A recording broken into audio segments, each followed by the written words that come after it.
So this is basic mechanics and solid mechanics, not soil mechanics.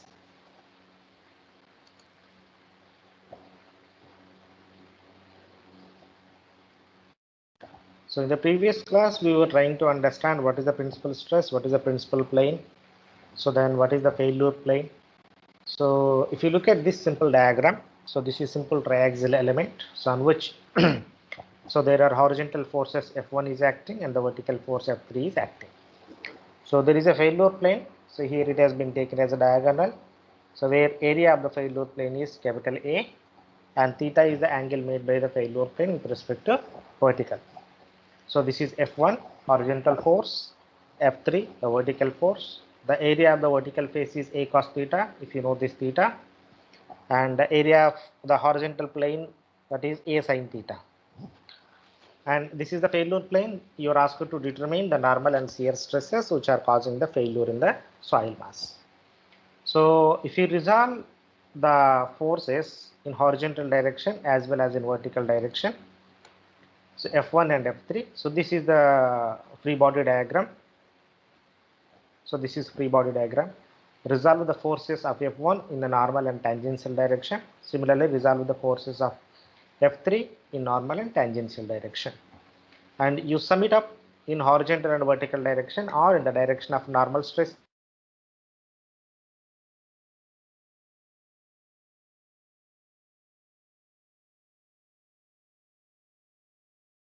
of these two. Then the shear stresses Fs, so Fs from horizontal plus Fs from the vertical. So F1n and F3n are in the same direction, so therefore they are positive. And F1s and F3s are in the opposite direction, so therefore they are negative. Okay. Now here, so we are dealing with the forces. If you divide this force with the area, then we will get the stress. We will get the stress. So convert the forces into the stresses, because here force is this divided by A cos theta. So A cos theta multiplied by A cos theta. So that you will get A cos square theta. Similarly, so you will get uh, the area. Then you will get sigma 3 sin square theta. Similarly, in the C, so you will get sigma 1 sin theta cos theta minus sigma 3 sin theta cos theta. So if you take out sin theta cos theta, so you will get sigma 1 minus sigma 3. Then you have to do some mathematical jugglery. So based on sin square theta cos square theta, sin theta cos theta.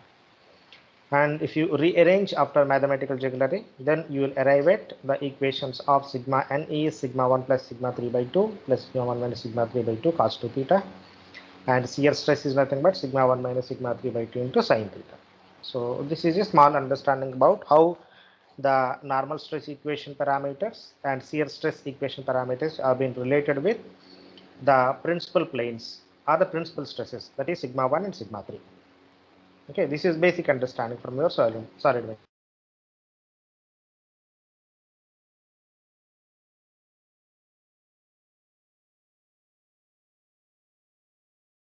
Nothing but x square plus y square is equal to r square, a square.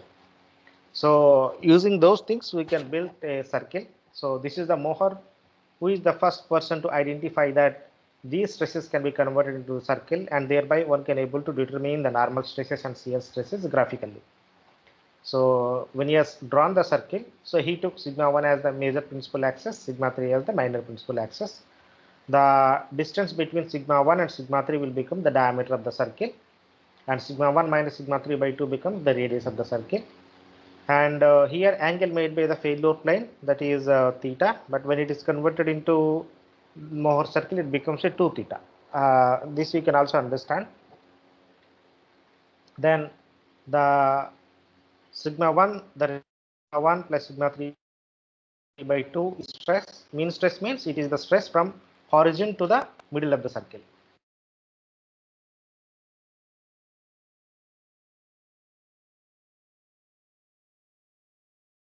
Sigma 1 and the normal to the plane. So positive and measured counterclockwise from sigma 1.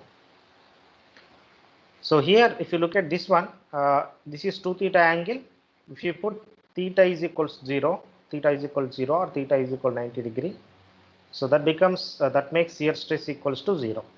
That means you look at this line, when this line is horizontal on right side direction, that is theta is equals to 0.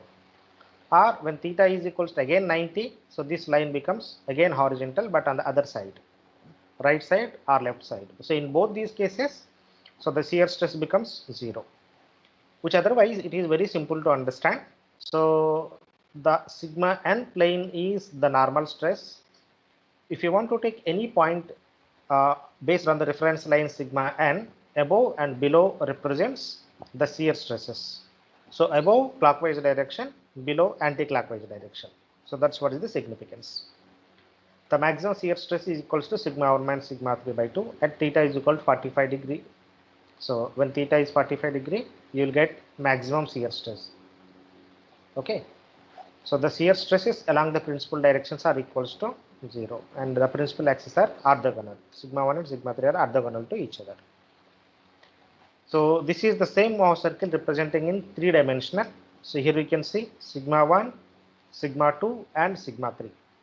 So if you take all the sigma 1, sigma 2 and sigma 3 independent, and this is how you will get the Mohr circle diagram. So it has been explained here. So there is a smaller circle, bigger circle, smaller circle, and these are embedded, inscribed in a bigger circle that is hatched with. Okay. If you look at carefully, so the stresses on planes perpendicular to sigma 2 plane. This sigma 1 minus sigma 2 plane. Then the other two, that is sigma 3 minus sigma 2 plane, and the bigger one is sigma 1 minus sigma 3 plane. So it could be a reverse also. You can replace sigma 2 with the sigma 3 and vice versa, because we don't know which is the intermediate plane. Here we are assuming that sigma 2 intermediate plane is higher than the sigma 3 is higher than the sigma 2 or sigma 1 minus sigma 3. Sigma 3 is least, sigma 2 is slightly higher. Okay, if you want to represent the Mohr circle in 3-dimensional form, so this is how we can able to do it, but this is a rare chances. So since in case of the soil mechanics, we always say sigma 2 is equivalent to sigma 3, that is the confining pressure is remains same. So therefore we always end up in only 2-dimensional picture. So we rarely come across 3-dimensional. 3-dimensional is required especially in mechanical engineering. So they require it. So this is complete understanding about Mohr circle. So as I told you, so if you look at carefully, so this represents the sigma 1.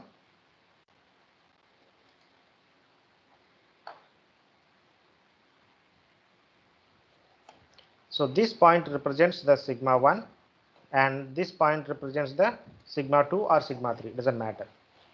Suppose if you take any point on the circle, on the Mohr circle, say for example here, for your understanding, so this point represents two stresses. One is a normal stress sigma x and shear stress on the plane of tau xy plane. Okay, so this is the failure plane, which is equals to 2 theta. You take any number of planes, so every plane makes an angle of 2 theta. Okay, so then the mean stress sigma x plus sigma y by 2, then diameter. So this is at any plane sigma x and sigma 1. Okay, so sigma 1 means this is a principal stress, sigma x means it's not a principal stress, some stress on the x plane. So when you say 1, 2, so those represent the principal planes or the principal stresses. Okay, so usually you have seen only the Mohr circle with no shear stresses on it. But when you try to introduce the shear stresses, this is how we can able to represent. So here positive means shear stress in clockwise direction, negative means shear stress in anti-clockwise direction. Okay, so if you look at this point, from here to here is sigma y. So from here to here it is sigma x.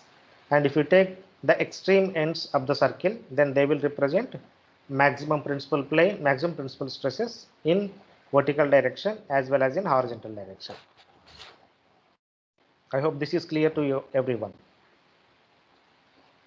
Okay, so able to understand this one, even if you are given the shear stresses and the normal stresses, then one can able to construct the Mohr circle diagram. So often you will be given not only the normal stresses, that is sigma 1 and sigma 3, there will be an element acting simultaneously with the normal forces and shear forces will be given.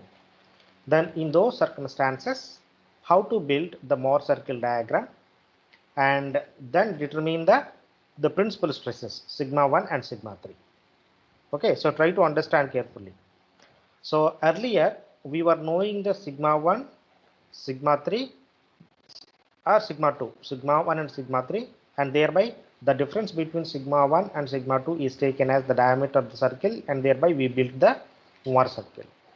But if shear stress is also given on the element, so in addition to the normal stresses, for example here there are sigma x is given, tau xy has been given, and sigma y has been given. Then how to draw the Mohr circle? In those cases you have to identify the points first. So first sigma x and tau xy above the reference line, sigma y tau xy below the reference y. And when you join this point with this point, then that becomes your diameter of the circle, and it touches the normal axis somewhere here, and that becomes the center of the Mohr circle. So taking this point as a circle, then you have to build the entire Mohr circle, and wherever it is touching the sigma axis on the extreme side, that becomes the sigma 1, and other side near to the horizon, that becomes the sigma 2.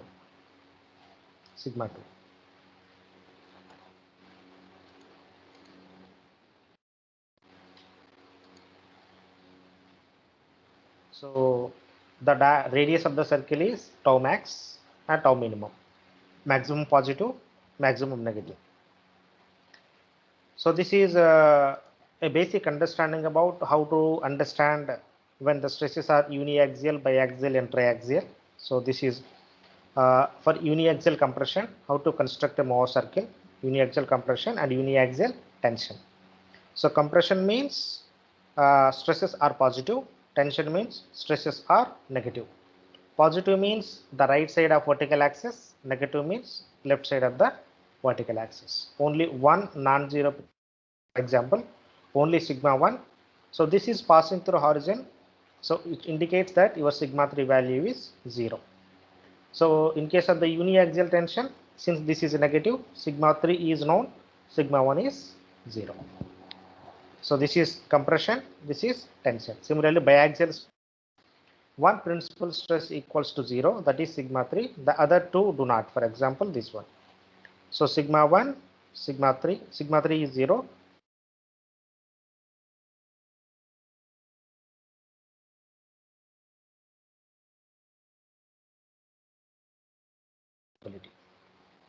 So compression and tension together.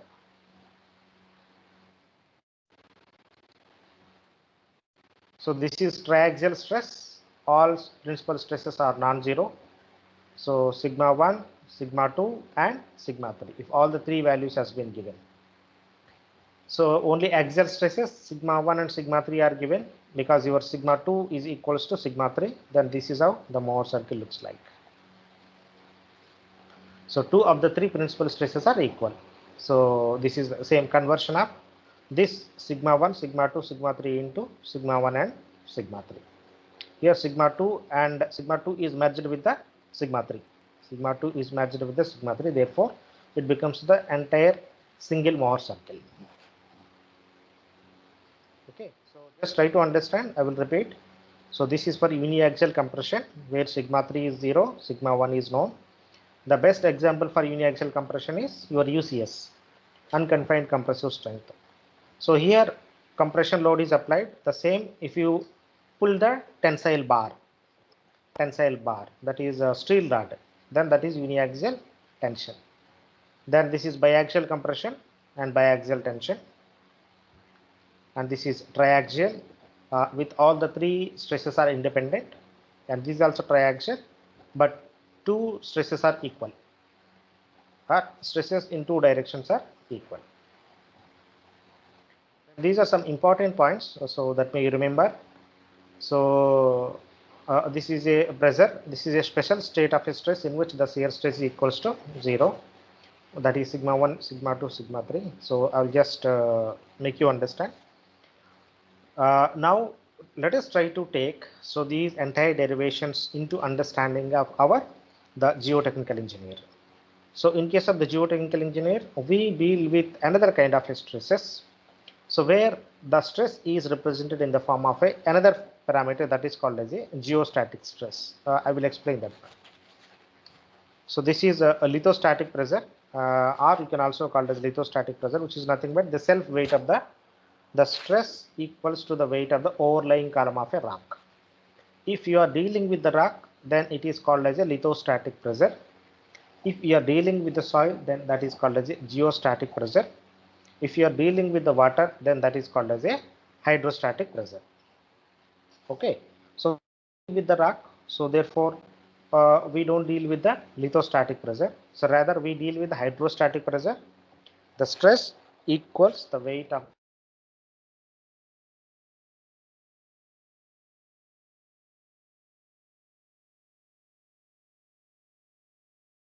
density multiplied by height of water. G multiplied by density multiplied by height of water. So here, so when you talk about G, so they are converting units from SI to metric system, or from gram per centimeter cube to kilonewton or something. That's why this G will come, or what do you call mass to weight conversion. So these are the role of a fluid pressure and effective stress. When you talk about the pore pressure, then comes the effective stress principle. So pore fluid is the fluid within the pores, and pore pressure is the pressure within the pore fluid. So how much is the pressure experienced by the pore fluid? So that is called as a pore pressure. But this is inherently. Suppose on the same body or the same soil mass, if you apply some kind of an external pressure, then that becomes excess pore pressure. So how to distinguish between the basic pore pressure and excess pore pressure is, the basic pore pressure mostly will not change, because this pressure is mainly because of the self weight. While when you talk about the excess pore pressure, this is primarily induced because of the applied stresses externally. So therefore excess water pressure or excess pore water pressure always gets dissipated when you remove the load.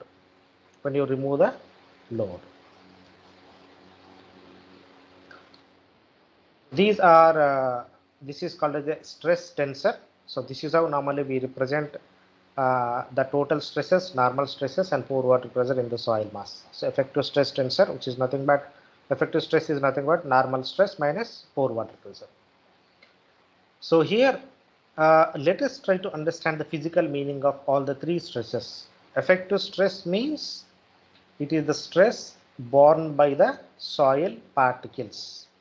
Normal stress means it is the stress borne by the soil plus water. Pore pressure means it is the stress borne by the water exclusively.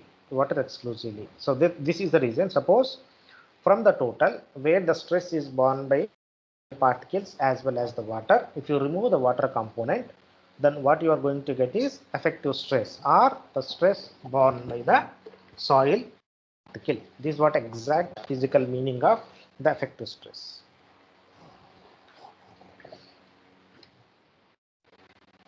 So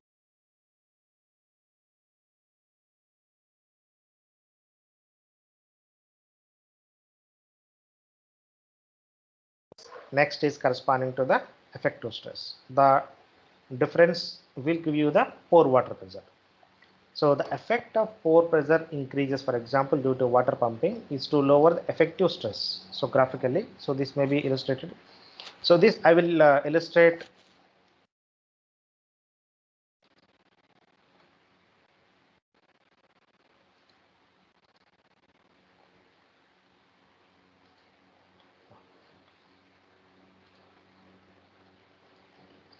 So this further I will illustrate when I am discussing about interpretation of triaxial testing like UU, CU and CC. That is the best chance to explain. So this is the shear resistance developed between the soil particle. This we have already discussed in the last class. So I will simply skip it up. Okay, hope it is clear to everyone how the cohesion and how the friction develops along the soil particle. There are another chance is coming. I will try to explain more of this one in that context. Then this is the shear resistance. So in fact, Mohr is the first person who tried to determine the shear stress of a soil. However, the Mohr, it is initially called as a Mohr envelope. Okay, but when Mohr has suggested the equation, he did not consider Mohr did not consider the cohesion component. Suppose if you remove the cohesion component and if you say the equation tau is equals to sigma and tan pi, nothing but your tan pi is equal to shear stress by normal stress. This is the simple ratio of shear stress upon normal stress. Or you can write is equal to mx. This is simple straight line. Y is equals to mx. Meaning thereby when you write y equal to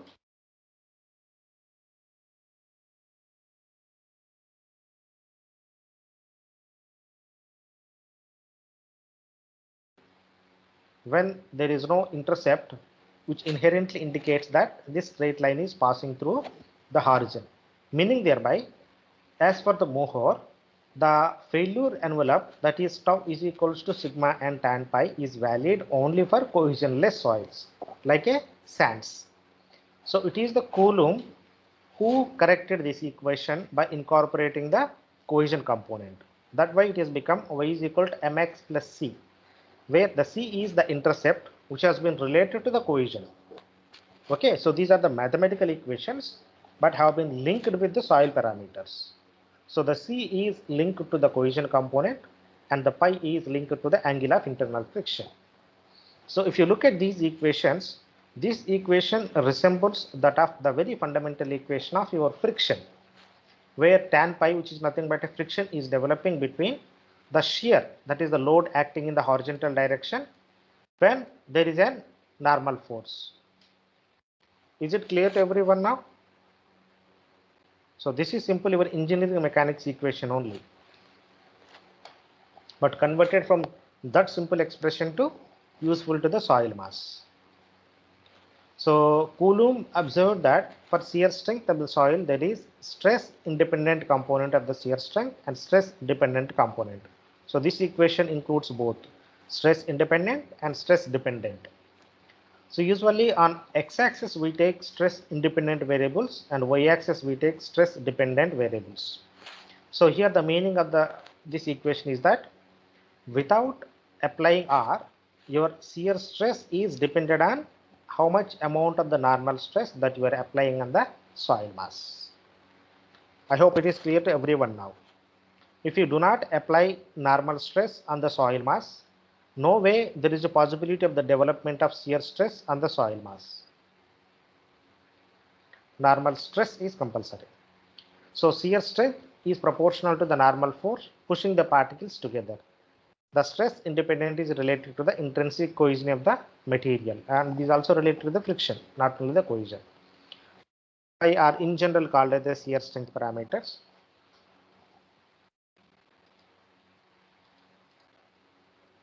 So these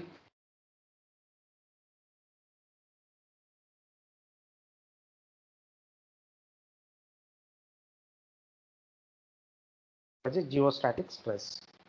So when there are no external load on any soil, the stresses that is imposed by the soil is called as the self-weight component.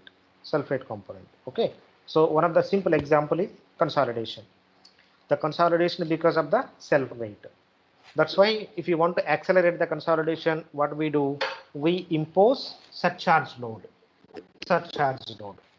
So in absence of the surcharge load, if the soil is settling, then that is called as a settlement because of the self weight. So for an almost homogeneous soil, with a horizontal ground surface, the pattern of stress is known as a geostatic stress. So for such conditions, there are no shear stresses upon the vertical and horizontal planes within the soil mass. So if you do not apply any external load, so there may not be possibility of the development of any shear stress.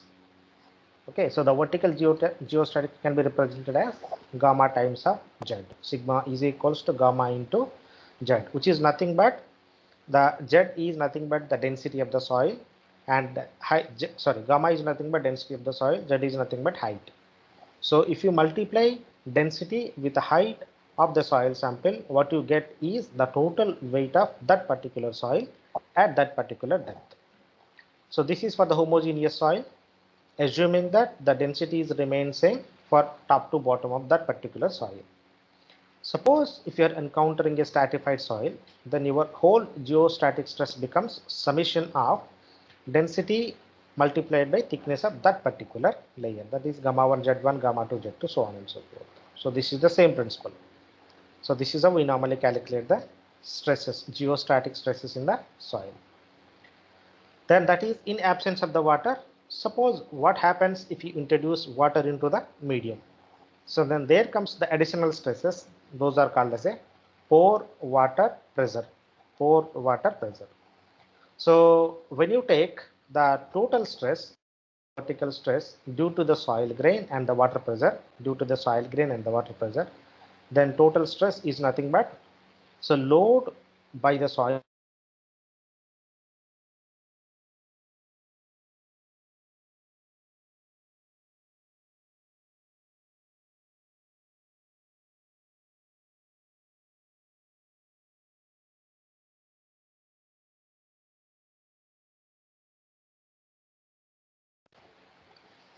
total minus pore water pressure.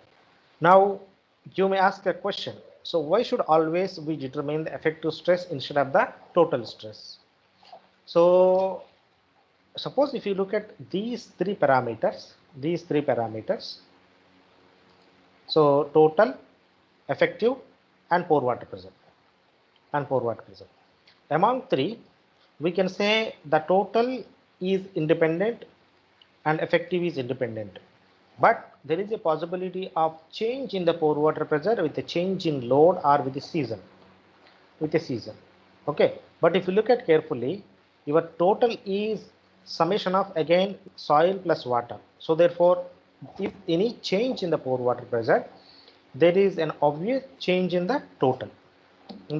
So therefore, any change is represented in terms of the effective stresses. If you understand clearly, any change in pore water is represented in the form of a effective, not in the form of a total, although we calculate it. That's why we always calculate effective stress but not the total one. So this is sigma v minus u. Only this parameter typically alters as there is a change in the water pressure or external load. Because we can't play with the soil grains. The reason is the soil grains cannot move like a water. See, the soil grain can readjust in a small space, but the water can move from one location to another location, and thereby, so it can accelerate or decelerate the pressure.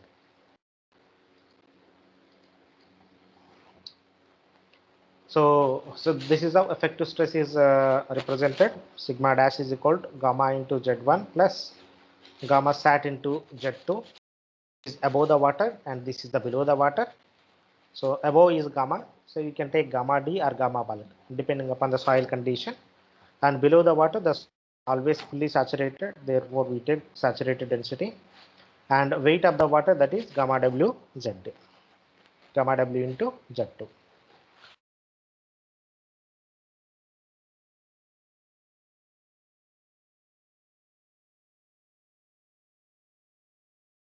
Of the triaxial. So let me try to make you understand what kind of the test is important and where, meaning thereby. So if you recall the triaxial testing, we conduct UCS, we conduct Dyer shear, we conduct Vane shear, we conduct triaxial. But within the triaxial, you know, we have a undrained unconsolidated test, consolidated undrained test, and consolidated drain test. Okay, so but if a field condition is given to you, a field condition is given to you, so what kind of test shall be conducted?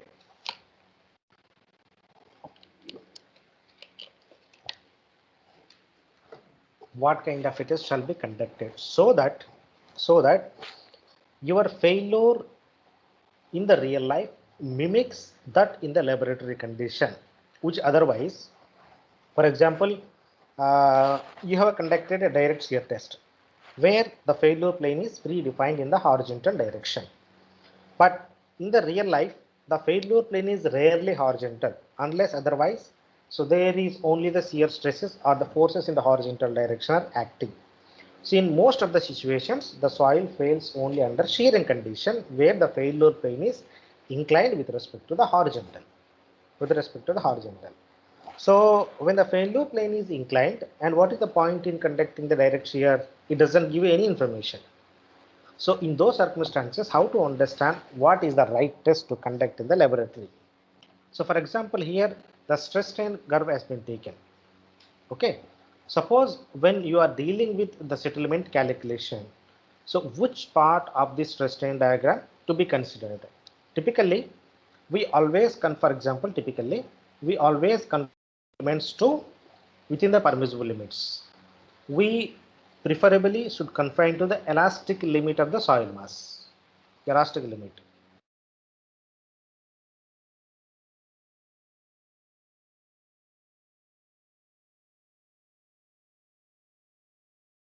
The failure point until suppose if you are taking up to this point, then your failure is imminent. That means you are allowing your the foundation to settle until you are experiencing the failure.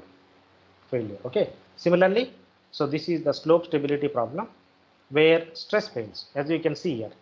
Suppose if you consider this red line up to this point, that means you are inherently assuming the settlement as a part of the failure, So you should avoid such circumstances.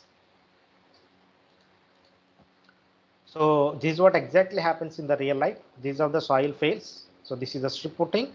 As we can see, if the settlement is too much, so then this is the general shear failure that can develop. So within the soil mass, when this chunk of the soil is moving in lateral direction, and this is how the shear strength develops. Now, I will recall, I was talking about the shear strength and the shear stress. The ratio of these two is called as the factor of safety. The ratio of shear strength upon shear stress is called as the factor of safety.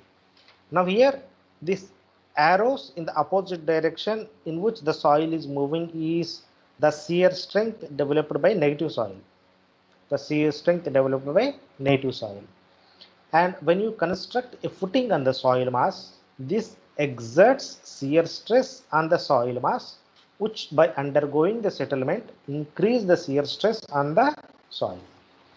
When the settlement is too large, which is sufficiently enough to develop the shear stress, the shear stress equals to the shear strength, then the soil gets mobilized and a failure happens. The same thing happens in case of the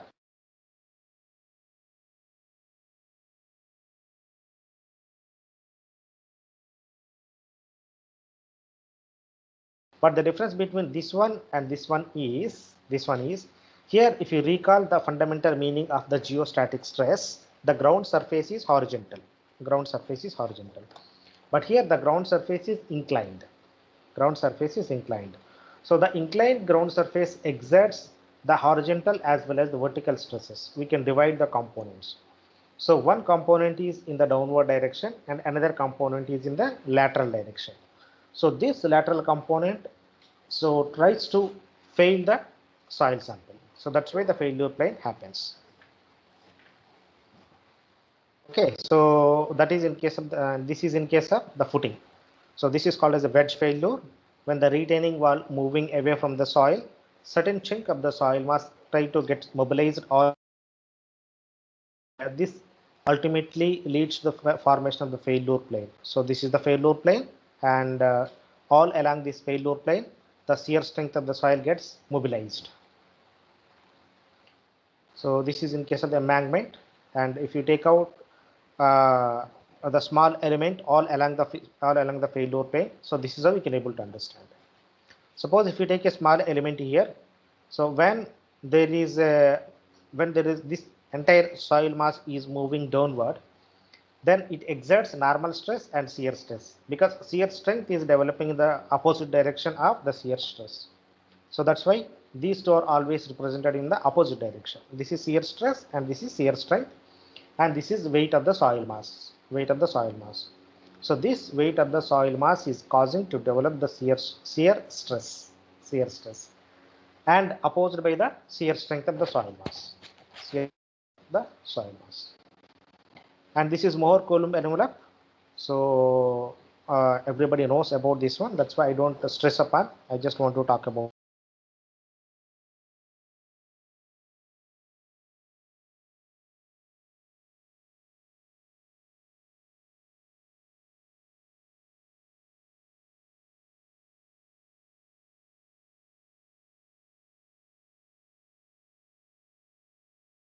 Take any point that represents C and phi.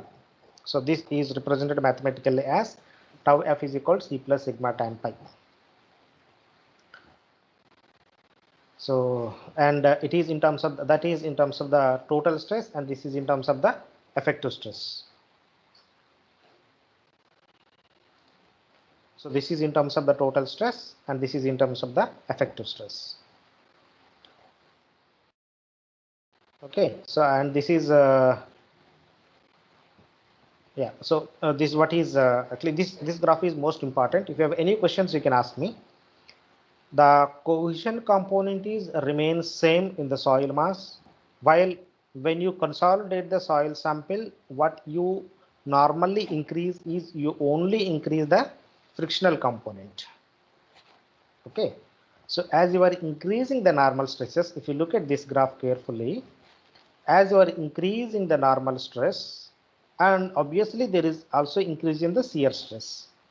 Okay, but if you look at the components contributed by the cohesion and the component of resistance contributed by the friction, since the intercept is remained same, so therefore the cohesion effect is remained same irrespective of the normal stress and the shear stress.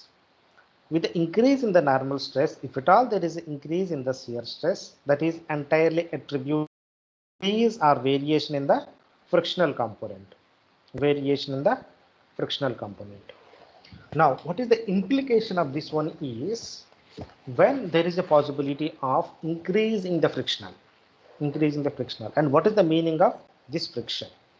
Suppose if you recall the last class, how the shear resistance is developed along the soil particles.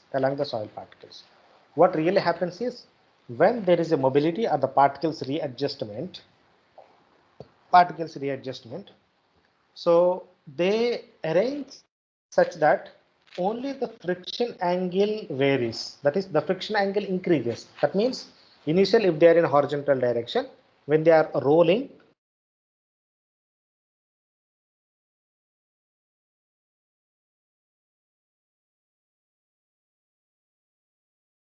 and increases. Sir, Okay. Yeah. your voice is breaking in between. Okay. I don't know. Maybe net problem.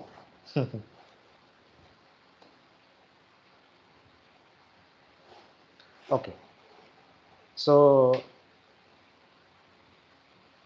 yeah. So when you say, for example, another application of this one is when you conduct UU test, CU test, and CD test. So in all cases, what happens? If you conduct on a same soil, you will get the higher values of the friction but lower values of the cohesion. Suppose say you have conducted UU initially. You conducted UU test initially. You got C value, you got pi value. Then on the same soil, you got the CU test, and later you got CD test. Okay, I will also explain all these things in the subsequently. But when you talk about the unconsolidated, undrained, you are allowed the soil particle as well as the water to bear the load. Okay, but when you go to consolidation undrained test, you allowed water to expel during the consolidation but not during the shearing. That means you are allowed the soil sample to consolidate. There is expulsion of water or reduction in the volume. When there is a reduction in the volume, so the particles adjust such that the pi component increases but C component decreases. This is what is the meaning of or the physics behind the UU, CU and CD.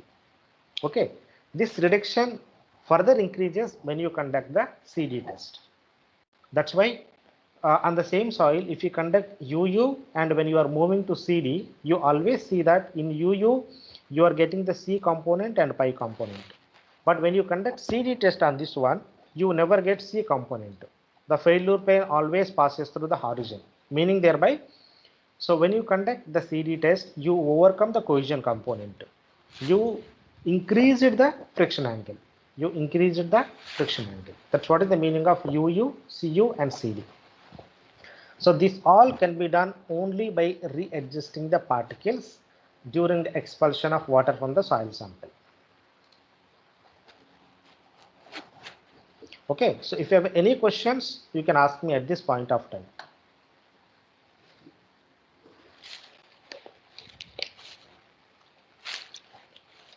Sir? Yeah. So why do we do these all tests? Means one test isn't enough. That I will explain. That I will explain in the subsequent slide. Okay.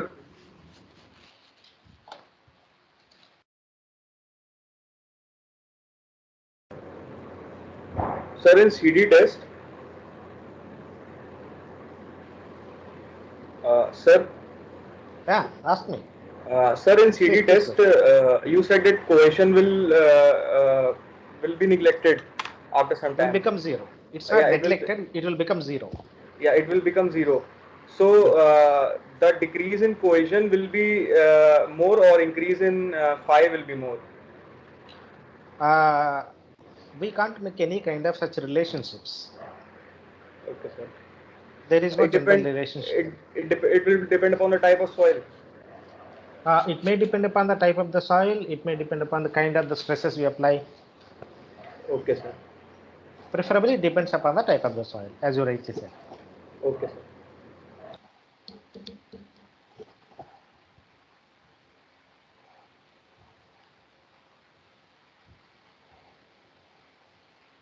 Any other question?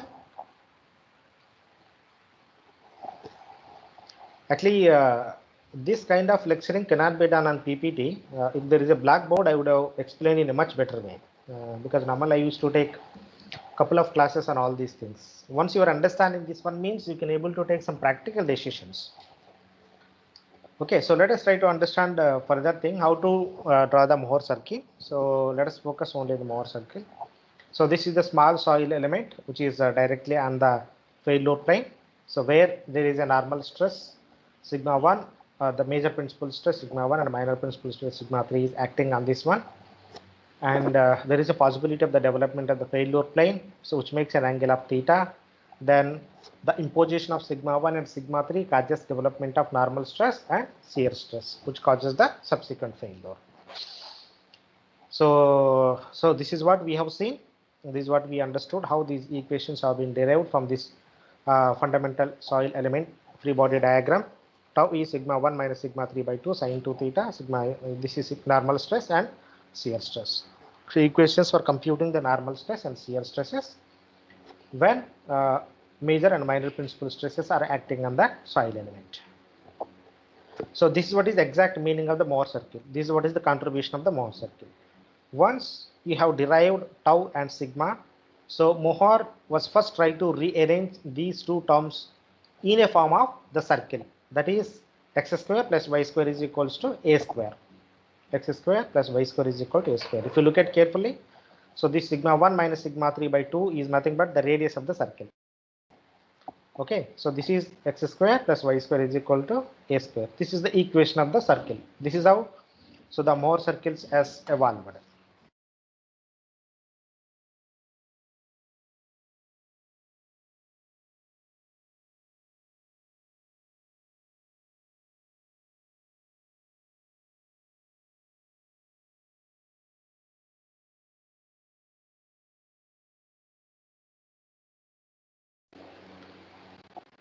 I hope it is clear to everyone now.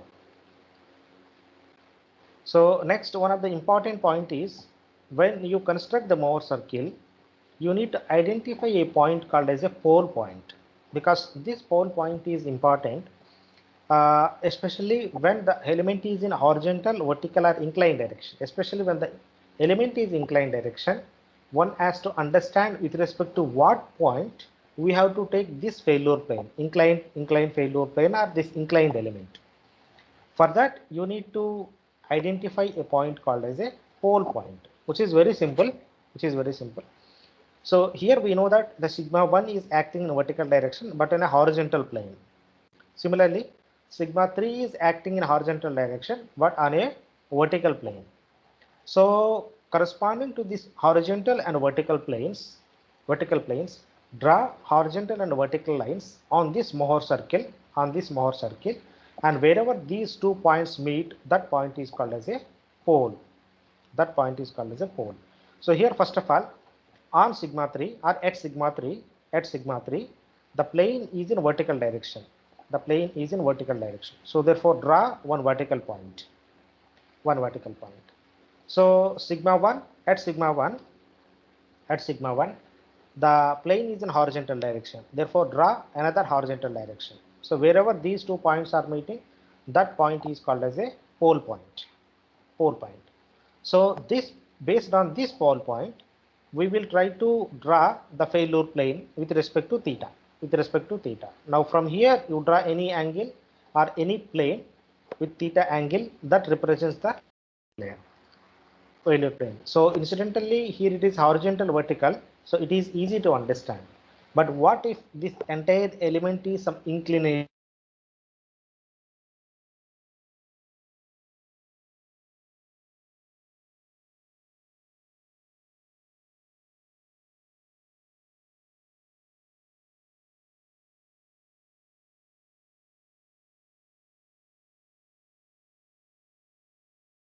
Angle made by the failure plane, theta.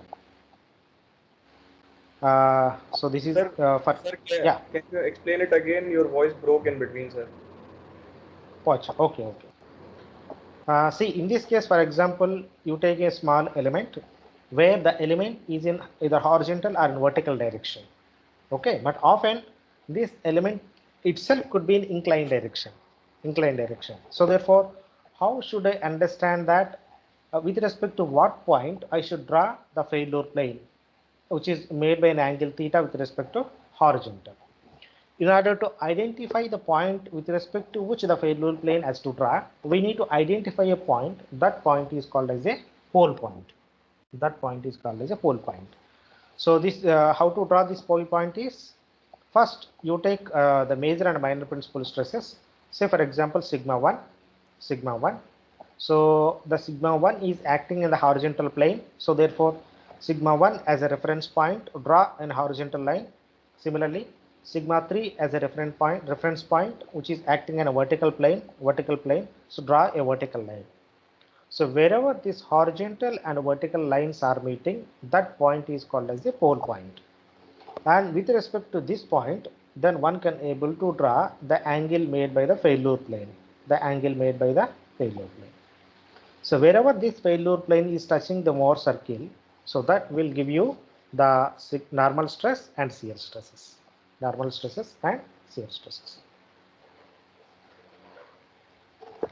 Is it clear? Yes, sir. Okay, very good. So this is in real life. So Mohr circle. So then when you take any soil element, suppose this is the failure plane. If you take right on the failure plane, so then this exact the Mohr circle touches the failure plane. And if you take any element that is y, which is behind the failure plane, so this is how the Mohr circle can be constructed. So this element, and this is the element which is under failure. Now okay, so let me make further understanding. So this is how one can able to shear strength line, and this X indicates development of the shear stress, which can further understand. Now let's see. So now let us assume that you are going to build an embankment, or you are going to construct something on the soil mass.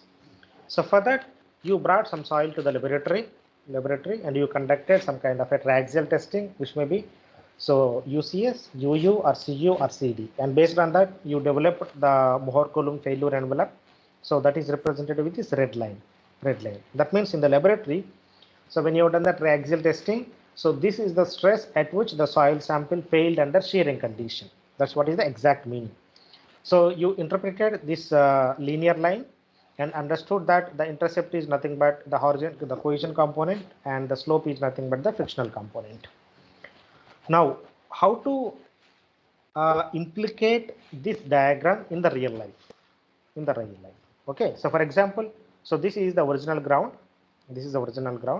If you take any element at some depth from the ground surface, say y element here, on which vertical and horizontal stresses are acting.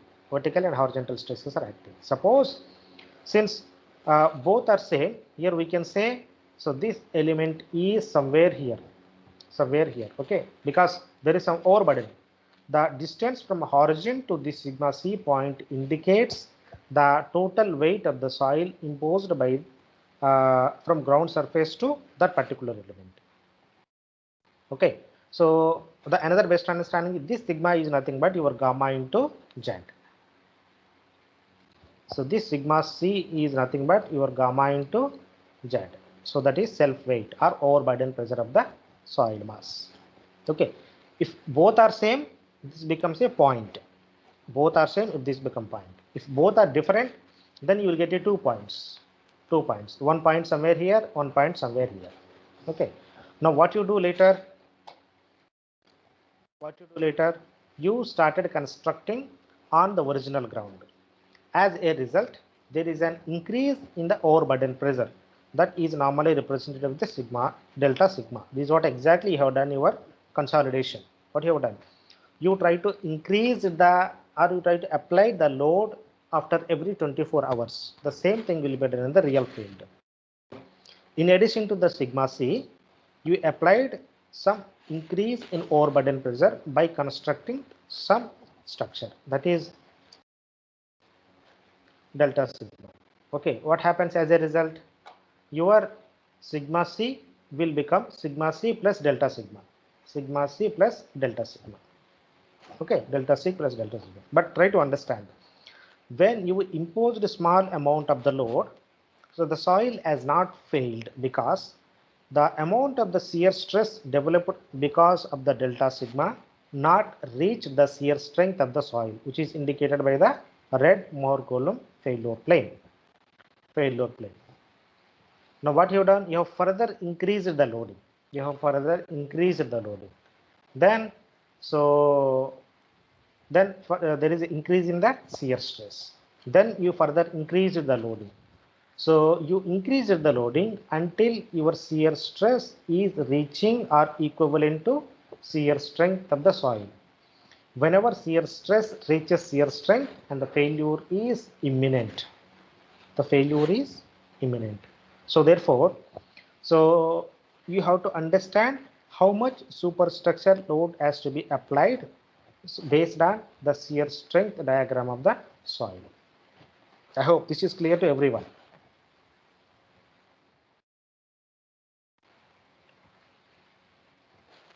So then this is the Mohr circle.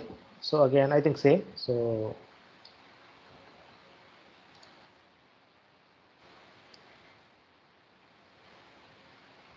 so this is further understanding.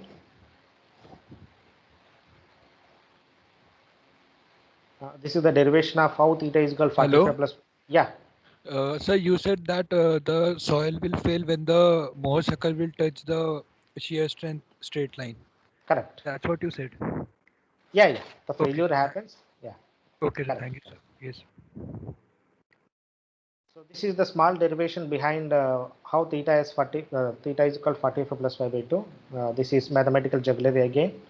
So you can note it down if you wish. So this is the theta. So this is based on the again pole point. So angle made by the failure plane is theta. And if you try to determine, or if you try to take the equilateral triangles or the triangles and simplify, so you will arrive at theta is equal to 45 plus 5 by 2.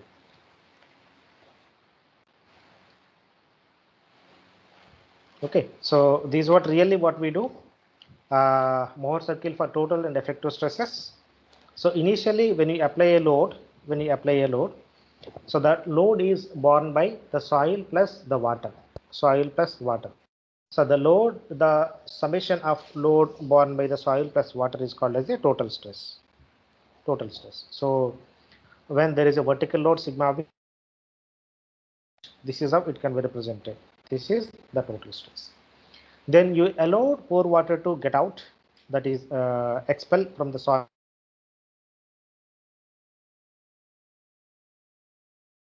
The effective stress. So the amount of the pore pressure that is decreased results in the shifting of the Mohr circle from right side to the left side. When you allow the dissipation of the pore water pressure, you always has to remember that there is a shift in the Mohr circle from right side to the left side. Okay, so then so based on the Mohr circle, we can able to construct the Mohr-Coulomb failure envelope. Here we can see. So this is the cohesion component and this is the angle of internal friction. So but if you try to develop the same Mohr-Coulomb failure envelope on the effective stress, there is increase in the cohesion and increase in the friction angle. Okay, so but you need to understand one fundamental thing here. When you converted the soil sample from total stress to the effective stress, did we change the soil type?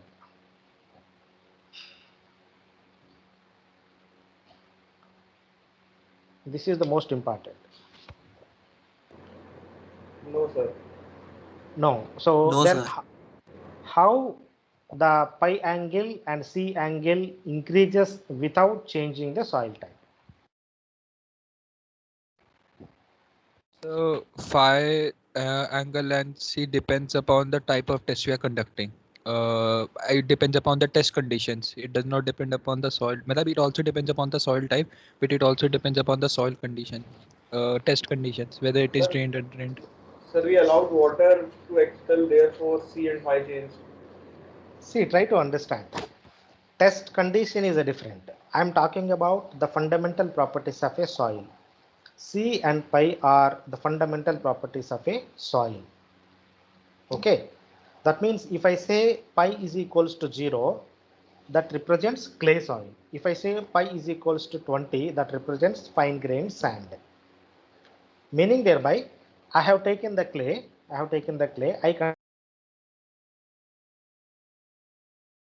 initially when I conducted, I got the pi value of 0 on clay. Okay.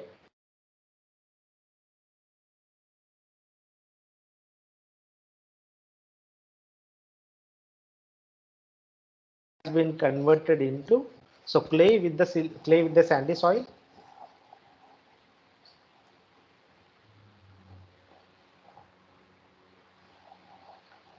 I hope everybody got my question. So we can't hear you. Voice is breaking. Oh. Can you repeat, sir? Yes, sir, please. Okay. See, for example, I have taken the clay soil, where initially its pi is only 2 degrees centigrade. 2 degree. Okay. That means I have conducted UU test on clay soil and I found that the pi is 2 degree. Now I conducted CD test on the same soil. Then I found that pi increased from 2 to 10. But if you understand the fundamentals of the geotechnical engineering, pi of 2 represents one kind of the soil and pi of 10 degree represents another kind of a soil. But how come the soil has been transformed from one kind to another kind when I shifted the test drive from say UU to CD. How that is possible?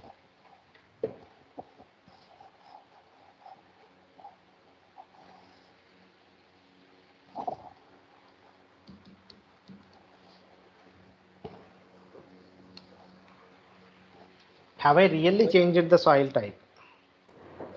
Sir, we are allowing the water to expel out, therefore the electrostatic forces are decreasing, thus cohesion is decreasing. But at the same time, the friction angle is increasing. But this is where the logic. How that friction angle is increasing, or how that cohesion is increasing or decreasing. That's what you have to understand. So due to the readjustment of the soil particles. It exactly. So when there is a readjustment, what is happening?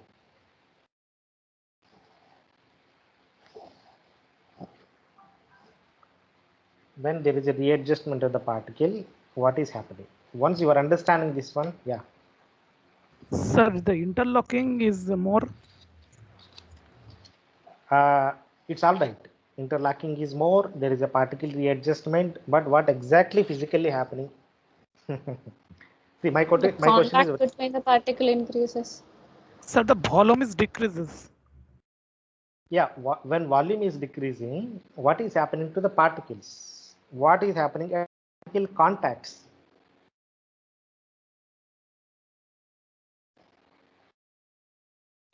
See, what is the pi here?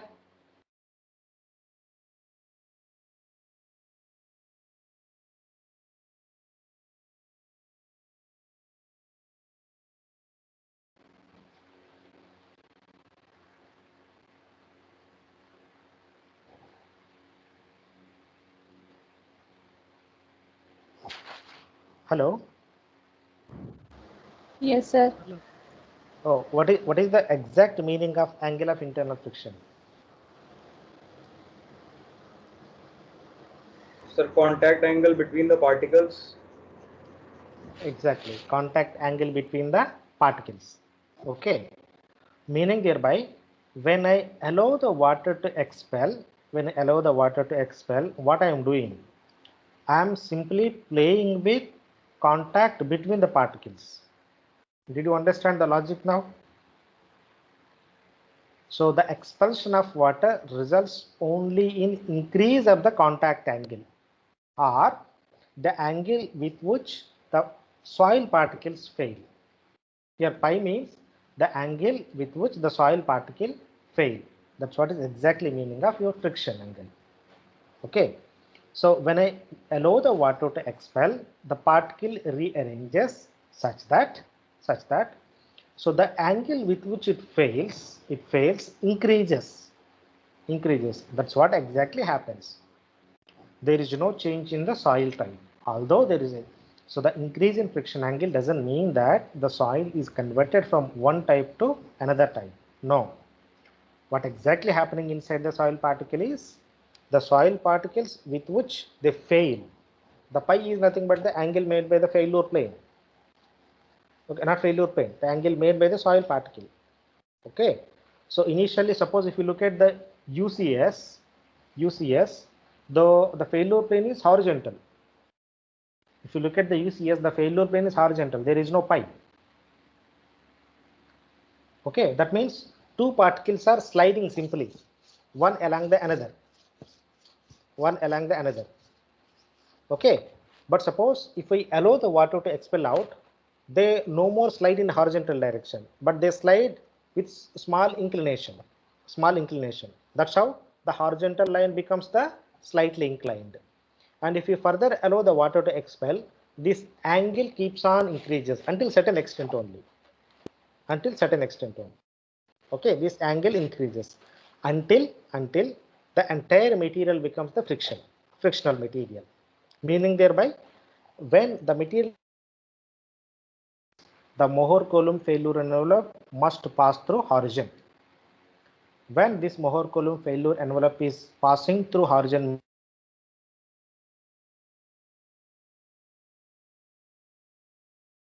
doesn't matter whether it is a clay or sand, it behaves like a friction material. Because The particles are held strongly because of their interlocking effect with a particular angle of this pi, with a particular angle of this pi. So that's what is exact meaning of increase in pi from total to effective stress. So if you are not understanding, please get clarified right now. Okay. Sir, so, but in the case of drained, why the C values becomes 0 completely? see, the C value becomes 0 means what is C here? The cohesion. How the cohesion is, from where the cohesion is coming, what forces are causing the cohesion?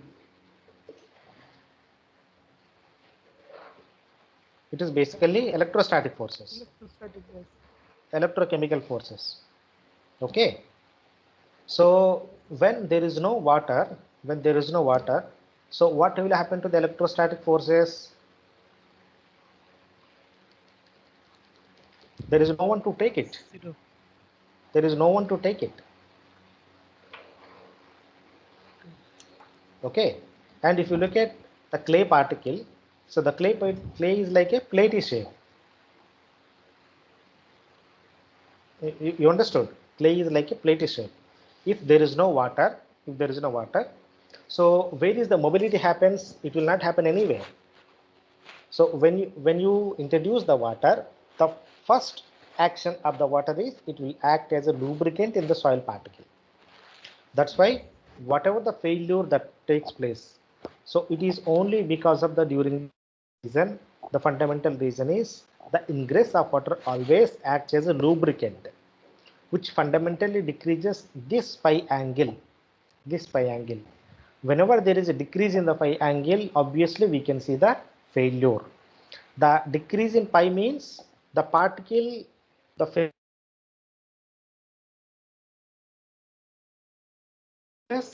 another component takes place. There is another thing also. When you are allowing the water to expel out, and at the same time you are also applying the normal stress, that is sigma v. So this sigma v overcomes the electrostatic forces. Unless otherwise it will overcome the electrostatic, then C cannot become 0. The C cannot become 0. Okay. That overcome is possible only when there is no water in the soil mass at all.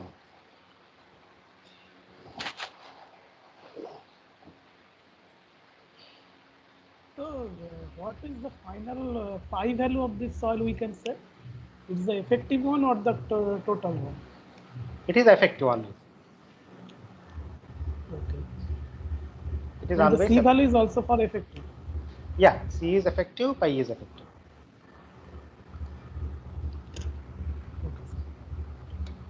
And So is it? one more thing, Yeah. that if that's so, we are dealing with the pore water pressure, not with the adsorb water level there, which will be always there.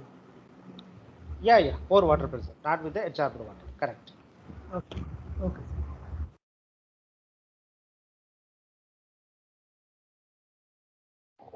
Sir, we can say that phi comes into picture when the after sliding rolling starts.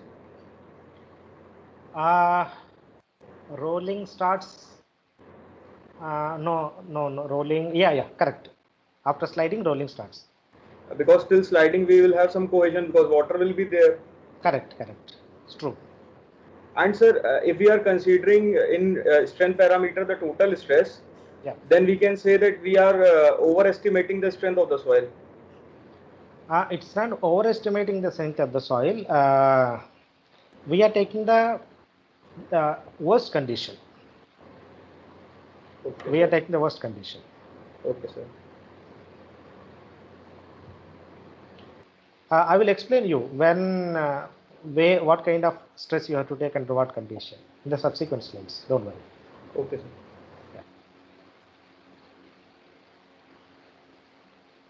Okay, so this is one of the fundamental thing that you are understanding. Once you are understanding how pi increases and how C decreases or increases, then see certain logic is clear to you. Okay. So in this graph, Yeah. when total stress is converted to effective stress, phi is also increasing, C is also increasing. Yeah. But both should be acting in inverse manner. No? If I increases, C should go down, right?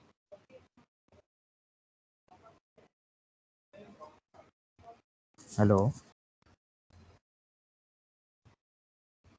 Decrease. It will decrease. So your voice was breaking. Okay.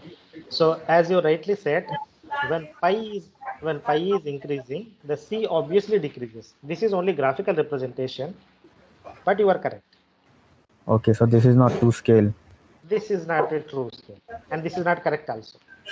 Okay, sir.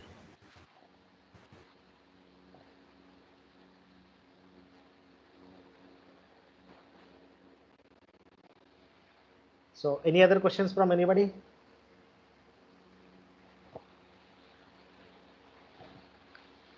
Because unless you understand this one, then you can't appreciate when I'm explaining about different UU, CU and CD conditions.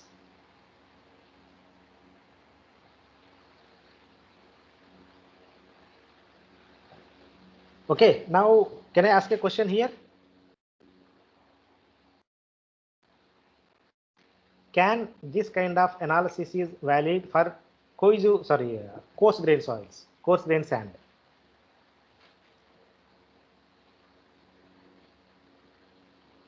Can anybody answer this one? Can this type of analysis valid for coarse grain sand or coarse sand? No, sir. Why? No, Sir, because C component is not present in that because the permeability is high, so it will be generally in the drain condition only. True. So first of all, there is no change in the C component because it is passing through horizon. But why do you think that the pi will not increase?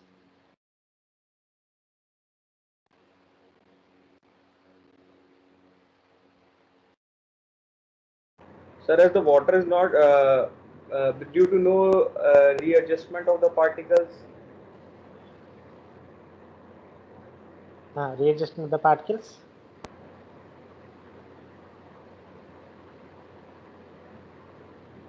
So what is happening?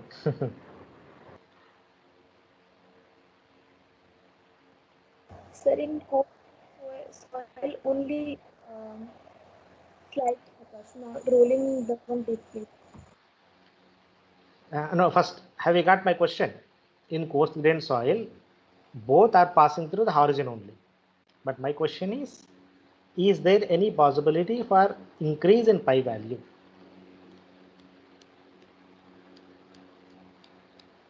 When I U test to CD test.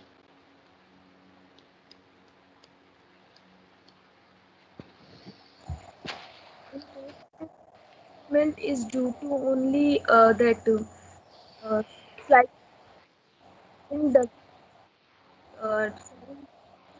in case.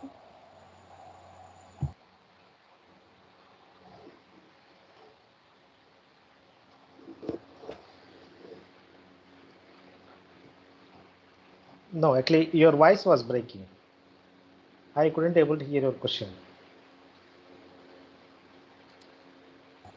In coarse grain soil, only sliding takes place, rolling doesn't take place, and the file freezes in the rolling case. No. See, in all coarse grain soils, by default, only one particle rolls over another. There is no sliding at all. Okay, that's the first thing you have to understand. Sliding can happen after the failure where the particles have crushed, or in case of the fine grain soils. Yeah, in these two conditions only sliding can happen. Now the answer to this question is you can think of, maybe I can answer you sometime later. Okay, just think of, because you need to understand the fundamentals.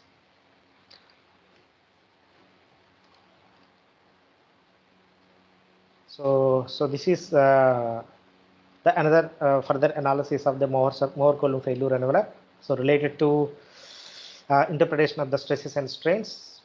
So this is for the C5 soil. This is cohesion component, pi component, C dash cat phi on the other side of the origin.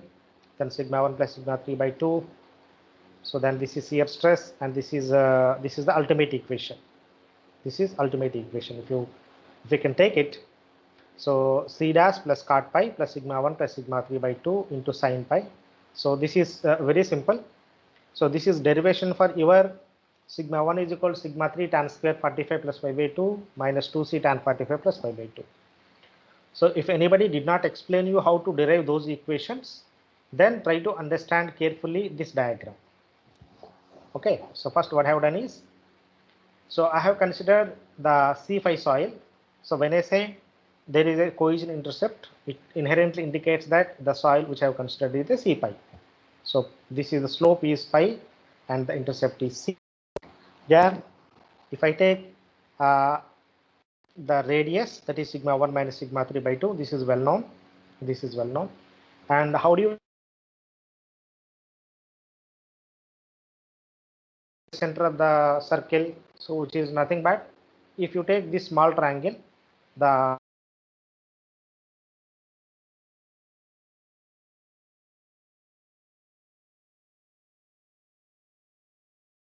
center of the circle is sigma 1 plus sigma 3 by 2. Now you try to take a bigger circle A, B, C. You consider triangle A, B, C, and this angle is 90 degree. This angle is 90 degree, and this angle is phi. This angle is phi. And if you take the sin pi, what it becomes? Because I know the horizontal distance, I know the vertical distance. If I take sin pi, so this becomes the BC by AC. Is it true?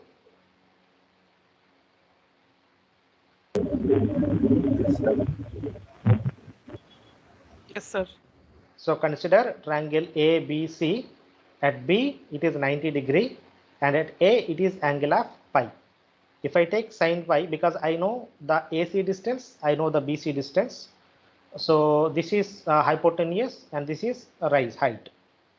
And if I take sin pi, so that becomes the opposite side by the hypotenuse, that is BC by AC. BC by AC. So sin pi is equals to sigma 1 minus sigma 3 by 2 by c dash cot pi plus sigma 1 plus sigma 3 by 2. Is it true? Yes, sir. Okay. So once this logic is understand, then you try to readjust everything in a relation such that sigma 1 in terms of the sigma 3. Sigma 1 in terms of the sigma 3. So this is what we have derived it. Sin pi is equals to BC by AC. This is BC sigma 1 minus sigma 3 by 2 by the horizontal distance, that is C cot pi plus sigma 1 plus sigma 3 by 2. So you try to readjust in terms of sigma 1 minus sigma 3. Sigma 1 minus sigma 3. So then you can further readjustment. Then you will arrive at sigma 1 is equal to sigma 3 1 plus sin pi by 1 minus sin, called as a earth pressure coefficients. Earth pressure coefficients. If you simplify 1 plus sin phi minus sin phi, you will get tan square 45 plus 5 by 2. And if you simplify cos phi minus 1 minus sin phi, then you will get tan 45 plus 5 by 2. This is trigonometric simplification, these two. So that's how sigma 1 dash is equal to sigma 3 tan square 45 plus 5 by 2 plus 2c tan 45 plus 5 by 2. Or sigma 1 is equal to sigma 3 Ka or Kp or K naught plus 2c root Ka or root Kp or root K naught. So this derivation is all right with everyone? Is it clear now? Yes. Sir. Okay. Yes, sir. So because in your soil mechanics, everybody knows very well about the relationship between major principal stress and minor principal stress in terms of the effective earth pressure coefficient or earth pressure coefficient. So the moment you put C is 0, then it becomes the validity only for the coarse grained soil. Sigma 1 is equal to sigma 3 Ka. Ka. That means sigma 3 is certain component of sigma 1 or vice versa. So Let us take some examples of the Mohr circle. This already explained it. Let it be. Okay. So just let us take a few examples on solving the Mohr circle problems. Okay. So this is a simple element. This is simple soil element on which sigma 1 is equivalent to 400 kilopascals and sigma 3 is equivalent to 100 kilopascals. The angle made by the failure plane is alpha. So what are the stresses on planes inclined at alpha 45 degree and 60 degree? So what are the normal and shear stresses acting on the failure plane if alpha is 45 degree and alpha is 60 degree? Okay, so I will give the answer first. So as I told you, in order to determine this one, you need to construct or identify the pole point first. Okay, first you know the sigma 1, you know the sigma 3. Sigma 1 is 400, sigma 1 is 400 and sigma 3 is 100, sigma 3 is 100. So the difference of sigma 1 minus sigma 3 will become the diameter of the circle, So knowing the diameter of the circle and identify the center of the circle, that is sigma 1 minus sigma 3 by 2. Center of the circle and draw the Mohr circle diagram. Now the next step is look at this Mohr circle. Every point on this Mohr circle indicates certain value of the normal stress and certain value of the shear stress.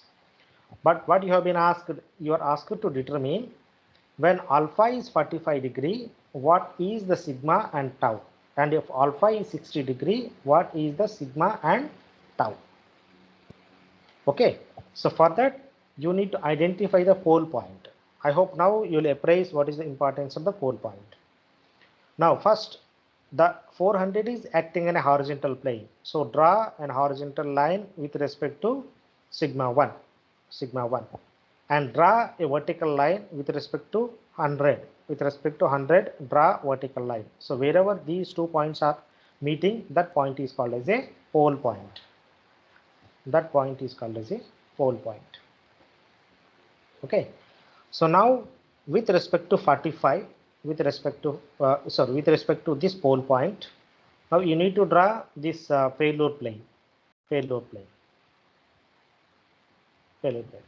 So this is first is 45 degree. So draw an inclined line with an inclination of 45 degree with respect to horizontal. Then it touches the peak of the circle. So this point on the circle represents the tau and sigma.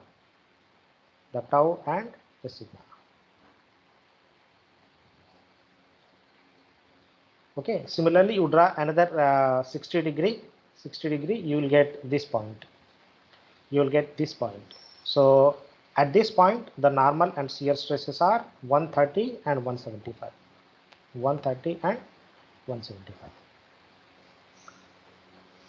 So is it clear to everyone? So how to identify the pole point, and with respect to pole point, then drawing the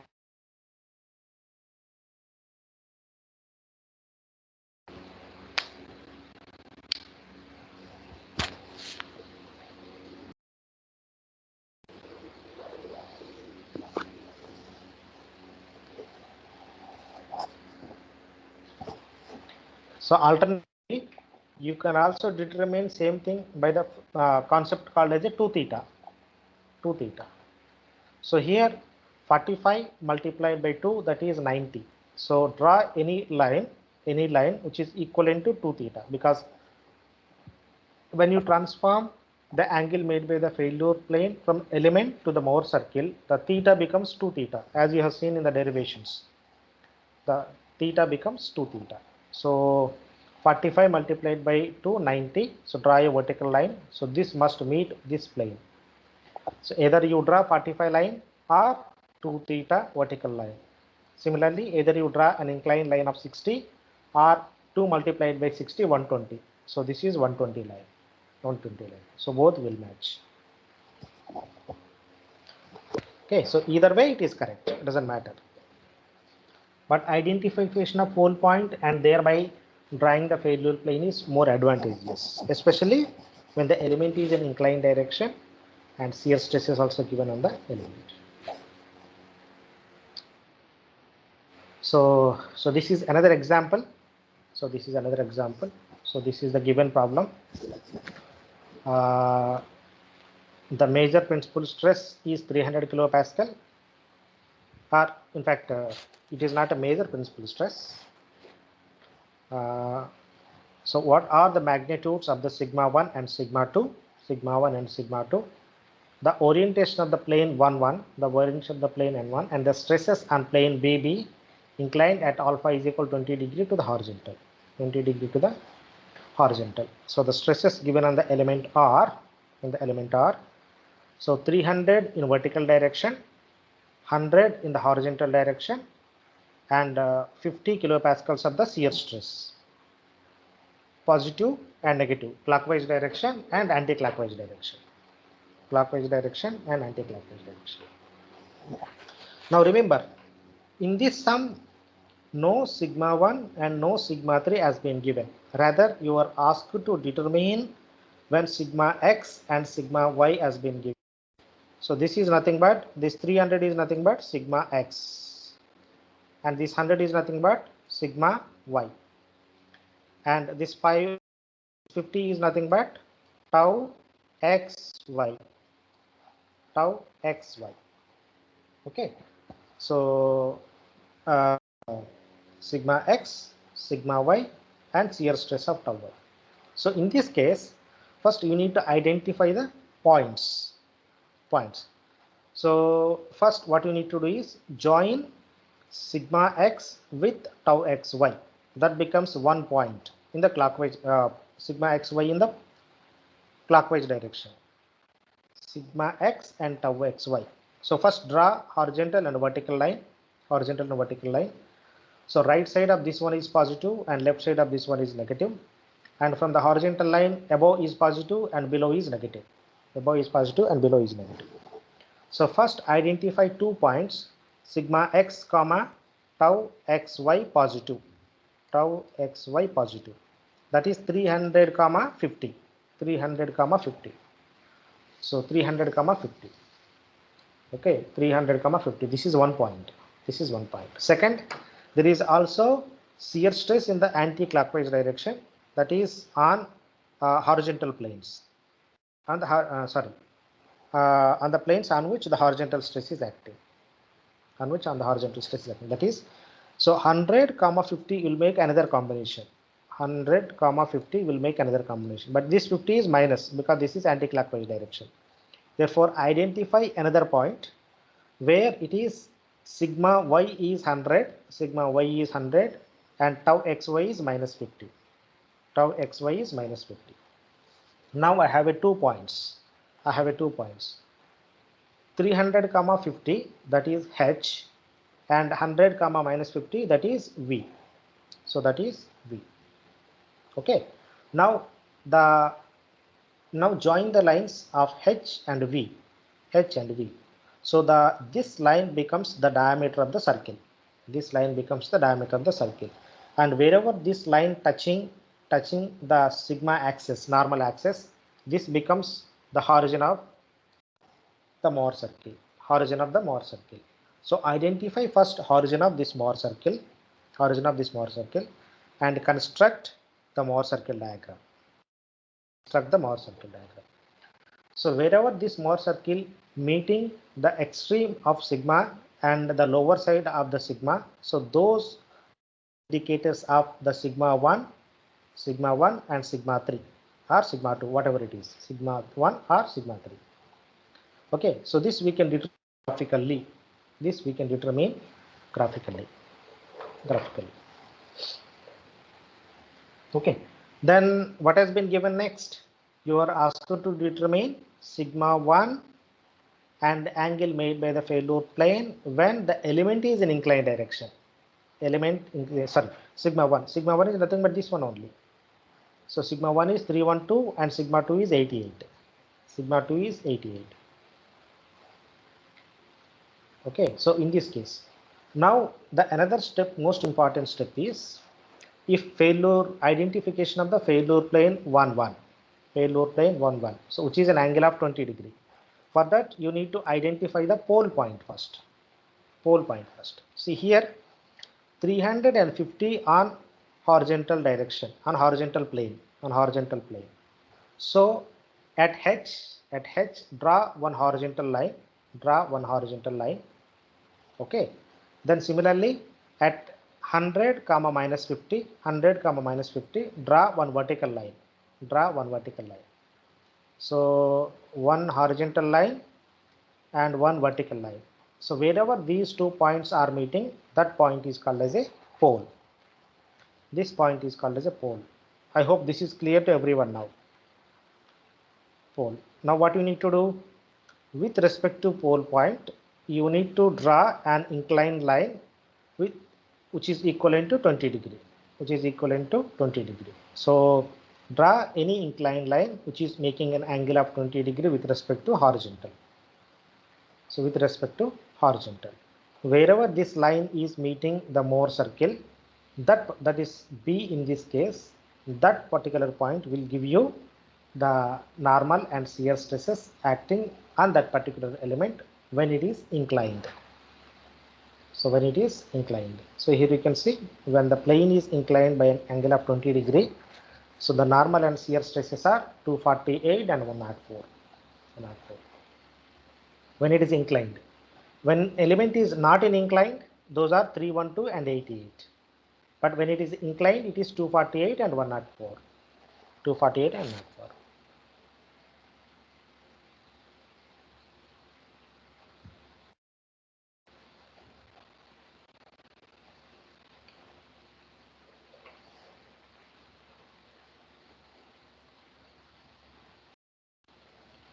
So this can be done graphically and this can be done analytically. So when you do analytically, you need to calculate all these things.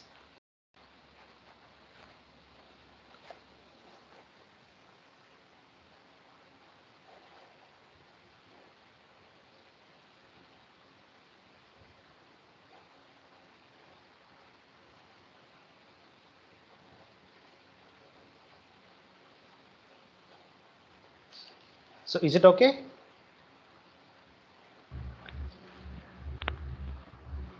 Sir, what is the 13 degree? This 13 is angle made by the failure plane. Here what we can say, suppose if you join pole point with the sigma 1, this is only some value, that's it. It doesn't indicate anything. No? So But, after wait. This 13 degrees, I think this The inclined plane, 1 1. But this 1 1 is principal 20. line joining principal plane.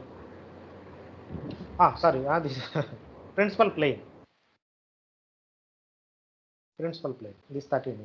P, this sigma 1 is principal plane. When the element is in inclined direction. Yeah.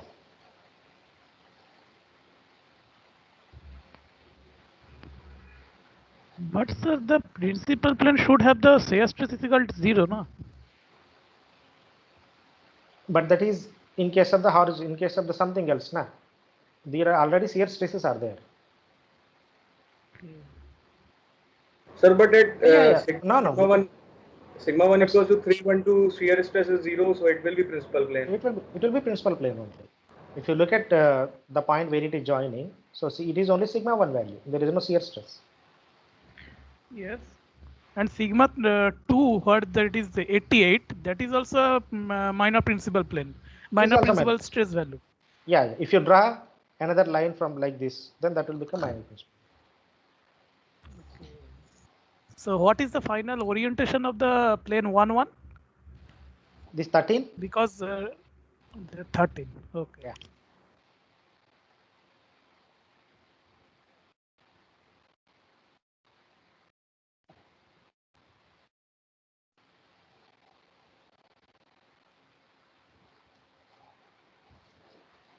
So can you explain once again after that, like after plotting point H and after plotting point V, so how did we find sigma 1 and sigma 2?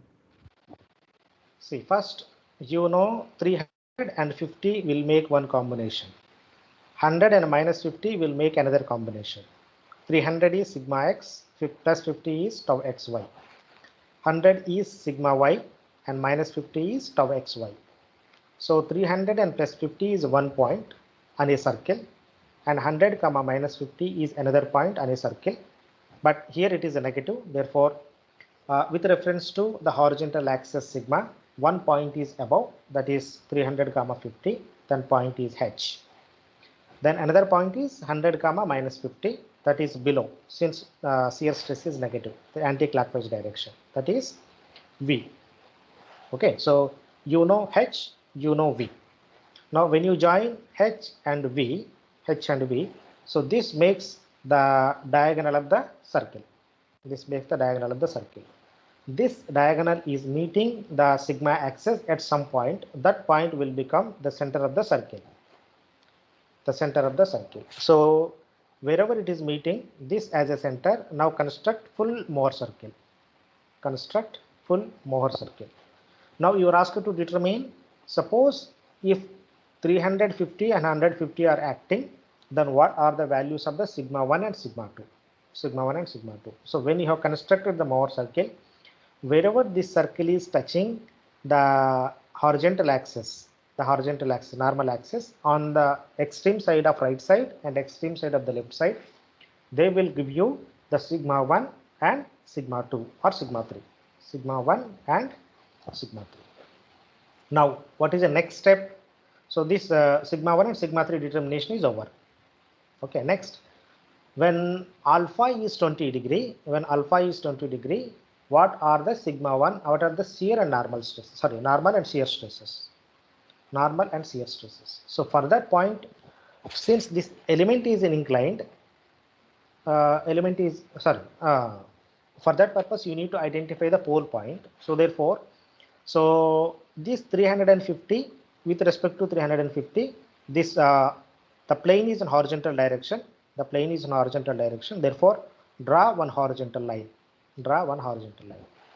And the stresses of 100 comma minus 50 acting on the plane which is vertical direction. So therefore, with reference to V, draw another plane, another vertical plane. Okay. So then wherever these 2 points are meeting, point is called as a pole point. Pole point. Now, from this, with respect to pole point, you need to draw another line which is an inclination of 20 degree with respect to horizontal. 20 degree with respect to horizontal. Wherever this line is meeting the Mohr circle, that will give you normal and shear stresses acting on that particular plane.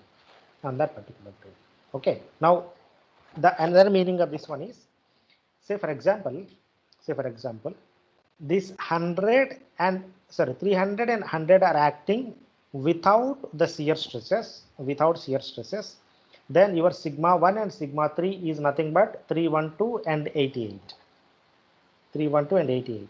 At that case, that means this 300 will become 312, 100 will become 88. If you remove the shear stress of plus 50 and minus 50, your 300 will become 312 and 100 will become 88. Okay, because shear stresses are 0. But when there is a combination of shear and normal stresses, then your principal stress values increases. Okay. Now, the second thing is the identification of the failure plane. And determining the sigma 1. So to identify that one, you need to simply join the pole point with the sigma 1, because the shear stress is 0 on this one. That is possible only on the horizontal axis or wherever the Mohr circle is meeting, either with respect to major principal stress or the minor principal stress. Okay. So simply join pole point with the sigma 1. So at this sigma 1, the tau is 0. At this sigma 2, tau is 0. So join So sigma 1 and sigma 3. So this is the angle 13 degrees, the angle made by the major failure plane, and this another angle if you measure here, angle made by the minor failure plane. Thank you. Okay, very good. So this is another example. Just note down. Has been determined that a point in a load carrying member is subjected to the following stresses. Sigma x is equal to 400 megapascals, tau y and tau xy is equals to 200 megapascals. 200 megapascals. So what is the meaning of sigma y of minus 300?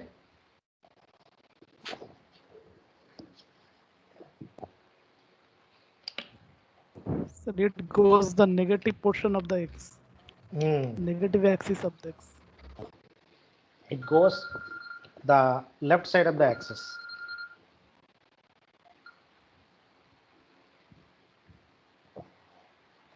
Left side of the axis. Okay. So here we can make two combinations again. 400 comma 200 is a 1 point.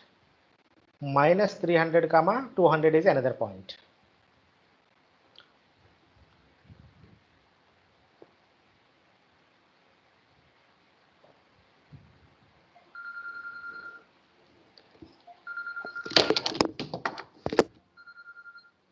Sir. Sir నేను పంపిస్తున్నాను sir మీకు క్లాస్లో ఉన్నాను లేదు second half పంపించాను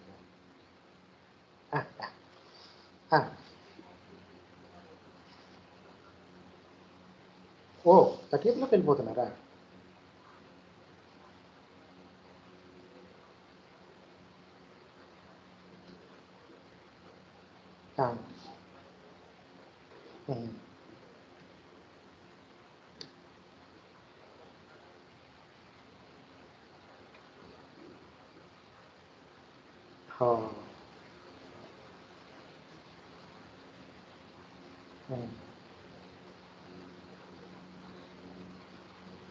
మరి కొత్త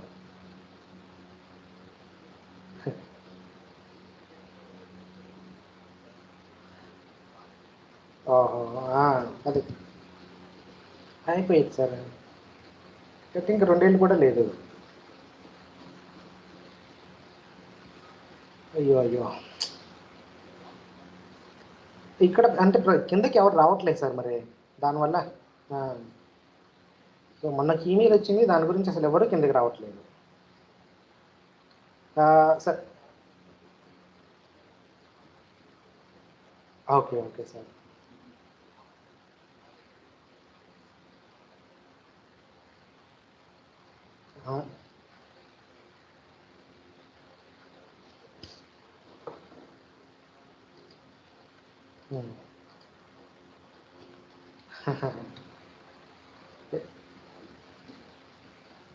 అవునవును సార్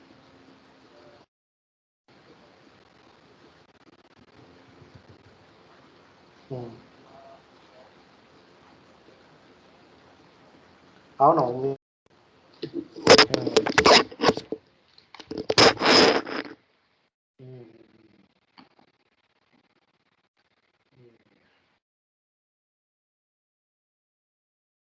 అంతే సార్ మరి కనుక్కుంటాను సార్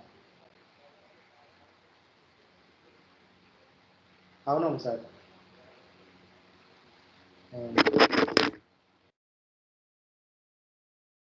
అదే కదా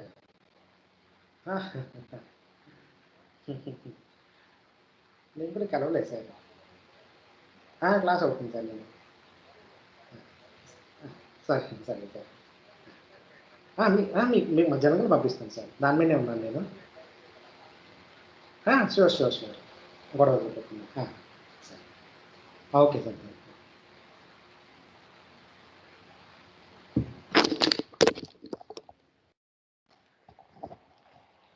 yeah I'm sorry so this is the final output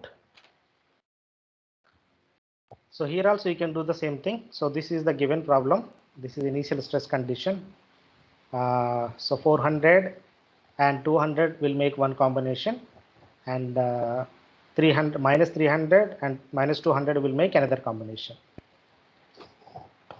So it is very similar to the previous problem. So once these 2 points are known, the rest of the things can be determined quite easily.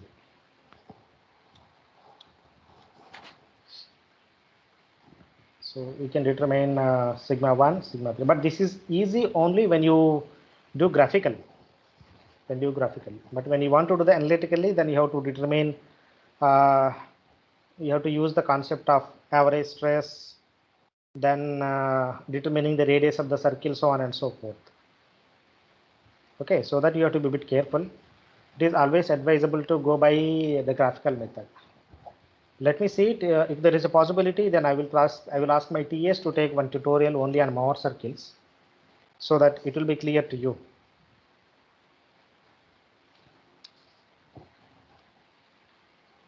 Okay, so this is all about so today's Mohr circle. So I try to give you as much less details as possible, because you all are aware of and have dealt with in your solid mechanics, engineering mechanics, and in our soil mechanics also. So just this is a recapitulation with a little more details. That's it. So if you have any questions, then I'm ready to take up. So then we can meet tomorrow at 10 o'clock.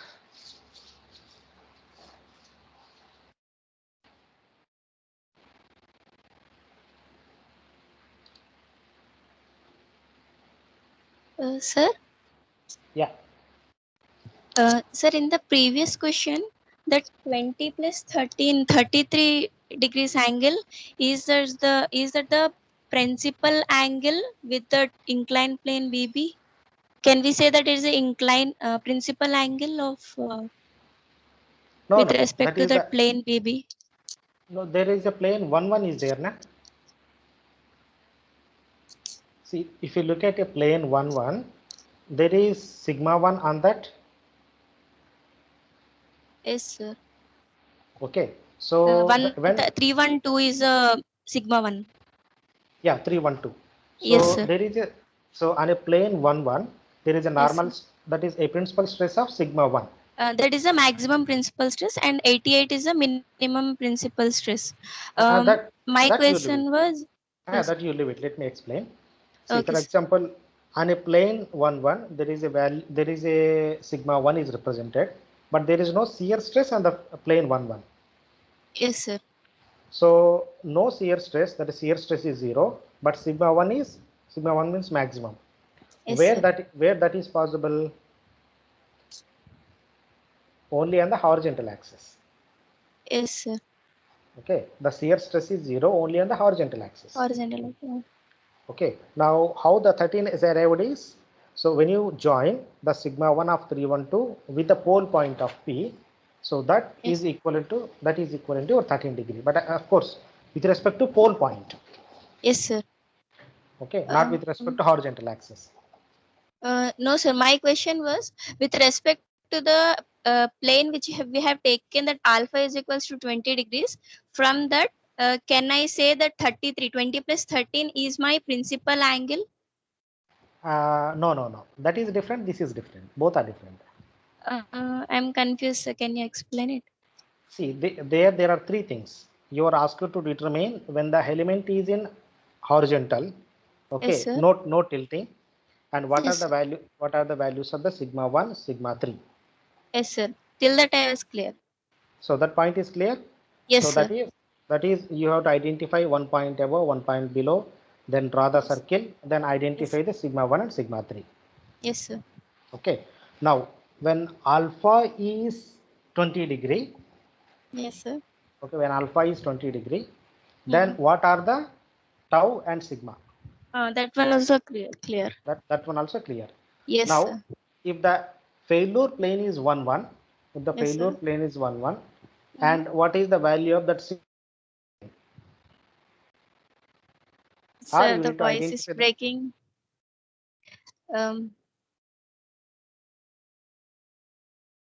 See. Hello. Yeah. Yes, One minute. Yeah, I don't have a proper network. Yes, sir. Okay. Now the third point is how to identify the plane 1, 1. 1, 1 means maximum principal stress. Yeah. So on which maximum principal stress is acting? Okay, sir. Sigma 1. How to identify the plane 1, 1. So when there is a maximum principal stress and the shear stress is 0. And where is that point? It was on the horizontal axis. It was on the horizontal axis. Yes, So, sir. but at that point we need to identify. Okay. So that point is nothing but your sigma 1 only. Yes, sir. Okay. Now, but that is an inclined plane, and how much Yes, is sir. the inclination? So for With that, respect to the pole.